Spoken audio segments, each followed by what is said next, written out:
Hello everyone, welcome back. Yeah, today our question here we will start with what are the third-party open source project derived from OSP and what is the LineageOS? Okay, so let's break down this from zero. So OSP, as we mentioned it before, it is the Android open source project, is a base open source version of Android that anyone can use and modify. But Google only supports certain devices like Pixel or Nexus directly, and not all hardware makers release their devices specific code. So this means if you want to run Android on a device that's not officially supported, you might hit a wall. Okay, and yeah, third party open source project step and to fill this gap. These are community driven projects that take OSP and adapt it for more the devices, adding feature, fixing bugs, and supporting hardware that Google doesn't. Okay, so Lingo OS, this is a most famous example. It is custom Android framework. It is a ROM that you can install on many phones and tablets. It started as a mod, which was hugely popular and then become Lingo OS. Okay, the community maintains it as a code is open and on GitHub and so on. So many other custom ROMs like MIUI used in Exami phones and actually start from Lingo OS or Cyan mode code. So this is as a summary for that. So as a real world analogy, imagine OSP is like a basic car engine kit anyone can buy, and Google only build finished the cars for a few models. And the Lingo OS is like a group of car enthusiasts who take that engine kit and add missing parts to it and make it work in all sorts of car, even ones the original makers never planned for. So you can imagine it as a bottom is a OSP, this is foundation open to all, and the middle Google's official Android only for some devices, and at the top you can imagine the Lingo OS and other ROMs customized for many more devices. Our question now here, why it matters. So if you want to run the latest Android in old or unsupported device, or you want more control and privacy, so Lingo OS is a great option. As an engineer, you can understanding these projects helps you to see how Android can be adapted and debugged and improved outside Google's ecosystem and so on. Yeah, this is now. Let's move to another page, this one. Now we can ask another question: how do you build the Lingo as for a specific device like Nexus 5, and what are key components involved? So building LineageOS for a device like Nexus 5 is all about combining the right kernel and device specific code with Android source. And the two main pieces you need are kernel and the device. So kernel here is this is a Linux kernel plus any device specific drivers for things like the display, camera, etc. So the device here, this is folder contains all configuration and the codes that unique to your device, including HAL and so on. Yeah. For Nexus 5, the code name is Hammerhead, and the manufacturer is LG. So the naming convention for the folder is Android kernel device, manufacturer, and code name, and so on. Okay. This is as a brief about this one. So you can find the right kernel and device repository for your device for Nexus 5, for example, at Android kernel LGE Hammerhead, and also at Android device LGE Hammerhead. So you can already download the Lingo OS. And also you can add these devices specific repository and use the build guide for your device. Lingo OS wiki has this for many devices and so on. So let's see. You want to build Lingo OS 14.1.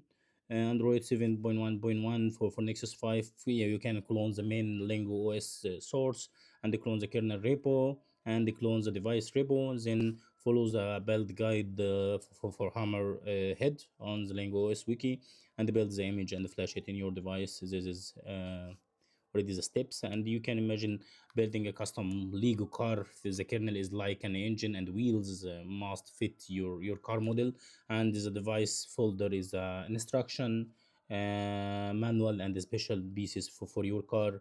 And Lego source is the big box for standard Lego bricks and so on, so you can put them all together following the guide to make working car. Yeah, this is really your custom ROM. So some tips here: always check the device's code name and the manufacturer before cloning repos, and the Lineage OS and Cyan version map directly to Android versions. This is help you pick the right one for your needs. And if you get stuck, the Lineage OS wiki and device info pages, yeah, are these all gold mines for troubleshooting and so on. Okay, this is already here. You can already move to this one. Here we can focus on what is the Android X86 and how does it differ from standard Android build for ARM devices. So Android x86 is open source project that ports Android to run on Intel x86 based PCs and laptops instead of the usual ARM based devices like phones and tablets. And here most Android devices use ARM chips, Qualcomm, Samsung, MTK, and so on. But Android x86 lets you run Android on regular Intel or AMD computers. So it is especially useful for emulator testing or running the Android apps on a PC. So the project provides support package for x86 hardware, so you can install Android like you would install Windows or Linux on a PC. And the boot process the boot process here is a bit different. So first it put a minimal Linux environment, and then it starts the Android system from there using a tool like say root or already switch root and so on. So this to put helps Android x86 work on many different PC setup and lets you debug or double boot with Windows or Linux and so on. So you can imagine you wanted to test an Android app on your laptop or turn an old PC into an Android device. So you download the Android x86 ISO and install it in your PC. And now you have a full Android system running on Intel hardware, no ARM chip needed. Okay. So you can think of it Android x86 as a bridge. Okay. So first the PC puts into a tiny Linux system to set up hardware, then it switches to the full Android system. So finally you get the Android experience on your PC, just like a phone or tablet and so on. Okay, let's move here. Yeah, here these are custom recovery solution for Android devices, especially useful in system level programming, porting, and debugging. The default Android recovery from OSP is pretty basics, just a few function like factory reset or applying updates. And here we have custom recoveries like CWM. This is already, we can say, this is clockwork mode recovery, and CMR, it is CN again mode recovery, and the TWRP, this is Team One recovery project, and add a lot more power and flexibility for developers and advanced users. This is already these features. We can starting with CWM, for example. Clockwork mode recovery here, it was one of the earliest and the most popular custom recovery. Allows user to install custom ROMs, make full device backup, restore, wipe, partition, and so on. So written by Kashik Dutta, and the project is no longer activity developed, but was a game changer for Android modding and so on. And for CMR, here you can check CMR also and so on. So CMR here, it is this Siang mode recovery developed by the Siang mode team and similar to CWM. This is okay. And yeah, we can, yeah, this same are developed by this team, yeah, and similar to CWM but more tightly integrated with with CN Gmod ROMs, lightweight and similar but less feature rich than TWRP. So Team One Recovery Project is the most popular custom recovery today, and touch-based interface much easier to use than CWM buttons navigation. And this support also advanced feature like flashing zips and full backup and partition management, file manager, terminal, and etc. So this is actively maintained and supports a huge range of devices. So you can think of the stock Android recovery as a basic toolkit you get with a new car, just enough to change a tire. CWR, CMR, TWRP are likely full mechanics garage you can rebuild, upgrade, or completely overhaul your car and so on. As use cases, you want to install a custom Android ROMs on your device, and you put into TWRP, make a full backup, wipe the old system, and flash the new ROM. All of these already from the recovery menu. Okay, and you can say, yeah, for ready to avoid a lot of distraction here. So CWR, CMR, and TWRP are custom recovery environment for Android. They let you to do advanced system tasks, install ROMs, backup, restore, debug, and more. TWRP is the most modern and user friendly option today. These tools are essential for anyone working on Android system programming, porting, or customization, especially on standard hardware like Android x86. Okay, let's move to another another one. Now here we strategy of integration. Okay, so what is the strategy integration when porting and the customization Android for new platform? So the strategy of integration is all about combining different open source projects like OSP, Android x86, and third-party component to build Android for hardware or platform not officially supported by Google. Okay, so you almost never build everything from scratch. Instead, you can reuse and integrate existing code base, adapting them as needed, and so on. As examples, you can say if you want Android to run on VirtualBox, which OSP doesn't support out of the box, you combine OSP with Android x86 and maybe other projects, yeah, making only minimal changes and so on. So the process here is like assembling a custom car from parts. You can use a standard engine OSP, but swap in different transmission Android x86, and maybe add custom electronics third-party projects to make it all work together. Okay, so we can starting with the original OSP project is use it as is, maybe with minor tweaks, and then third-party projects integrate feature or hardware support, not in OSP like Android x86 for x86 CPUs and so on. And another project not based on OSP. This sometimes you need to pull in encode from totally different sources, decide if it's worth the complexity or not, and so on. So last thing, projects that modify OSP. This is maybe we can say it is text. Okay, and since you have to merge and maintain a change on top of Google's code, so yeah, to get Android running on a PC, you take OSP and Android x86 patches and maybe some virtual boxes drivers, so you can only change what's needed and keeping as much as possible from upstream to make future updates easier and so on. You can think of it like building a Lego. You use standard block OSP, special blocks, Android x86, and sometimes the custom pieces, third-party code to create something new.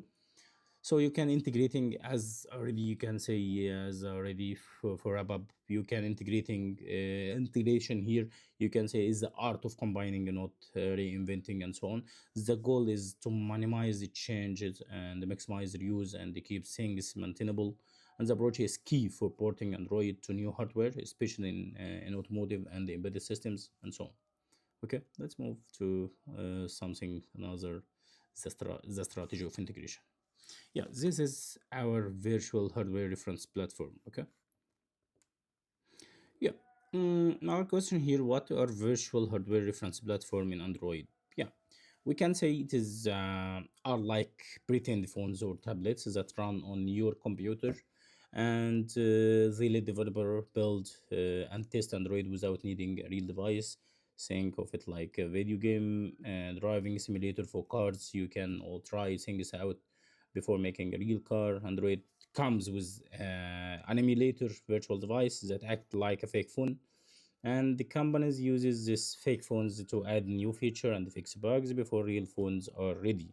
So this saves time and money because you don't have to wait for physical device. So I think later when the real device is ready, the software is already tested and works well. So you can, for example, you want to add a new button or sensor to Android.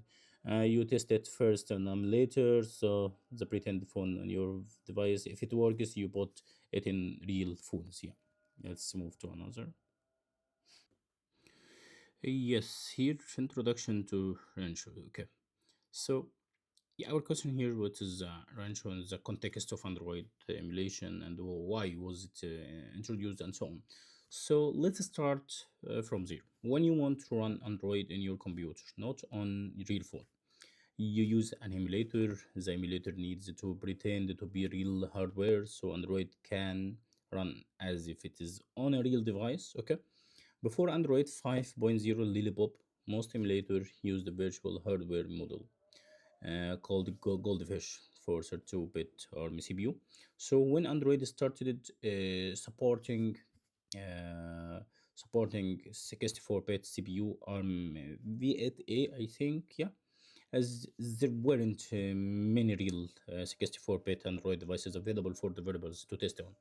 This is problem. To solve this, yeah, engineer at Linaro created a new virtual hardware platform for emulator called Rancho.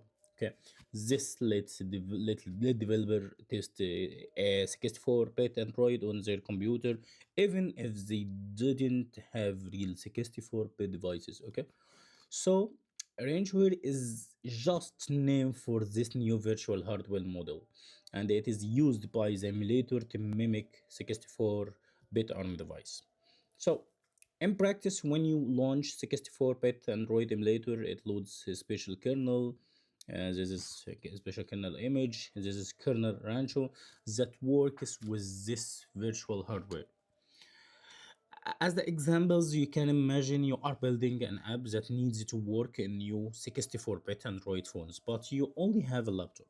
So what can you do? So you can use the Android emulator, which uses Rancho to pretend to be as a 64-bit ARM phone. So you can now test your app to bug and even develop new hardware Android features and so on. So all without needing the real hardware. Okay. If you wanted to imagine what is Rancho, you can think it as a movie set for Android. It is not a real house, but it looks and act like one. So the actors Android OS and the apps can rehearse and perform as if it is real. Okay. So the problem here, um, no real 64-bit ARM Android devices for testing. So our solution here create a virtual hardware model range for the emulator.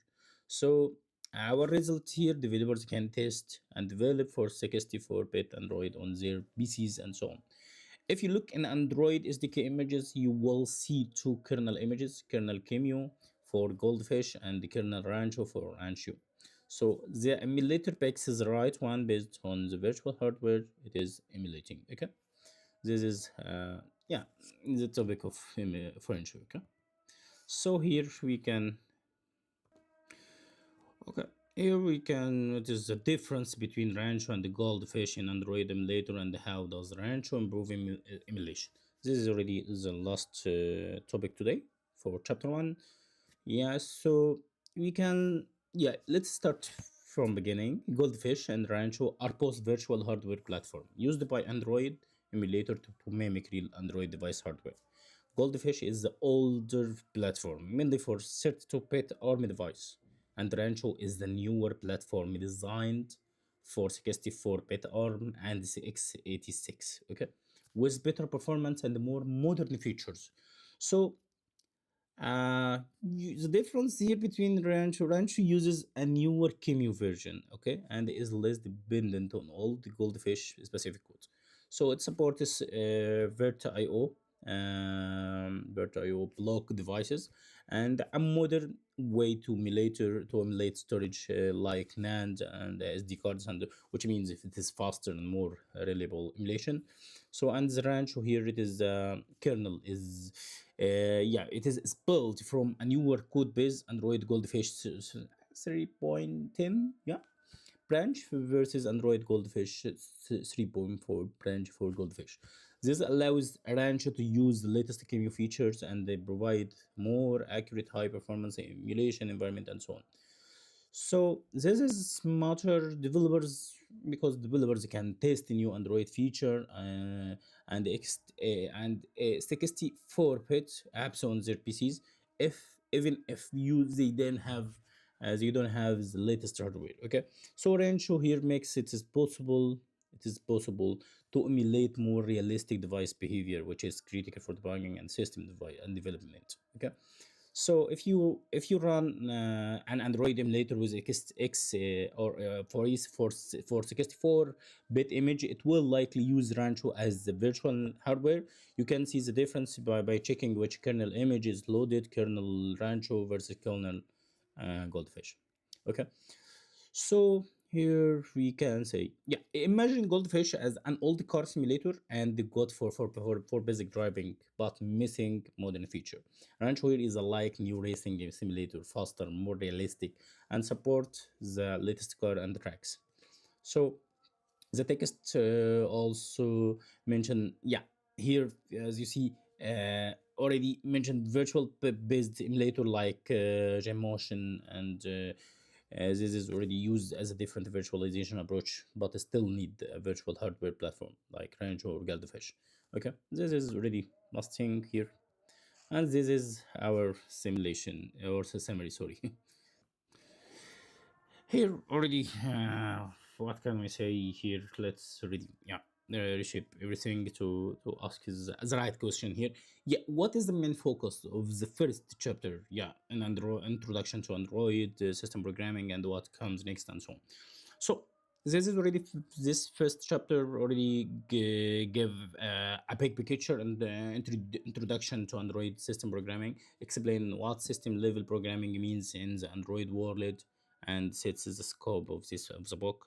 So the chapter cover a overview of Android system architecture, the main layer in Android that the book will focus on, the virtual hardware platform like Goldfish, Rancho used for emulation and development, and also, yeah, a quick look at third-party code projects that will be referenced. So the next chapter will move into yeah, practical setup, how to get or how to set up your development environment for Android system programming. This include installing development tools and setting up the source code repository, and I will try to ready to test on Cuttlefish, and during this course, yeah, for Android 16, not just for 7 or less than that. Yeah, this is already next chapter. Yeah, that's all um, from my side today. Thank you so much, and see you on the next chapter. Bye bye.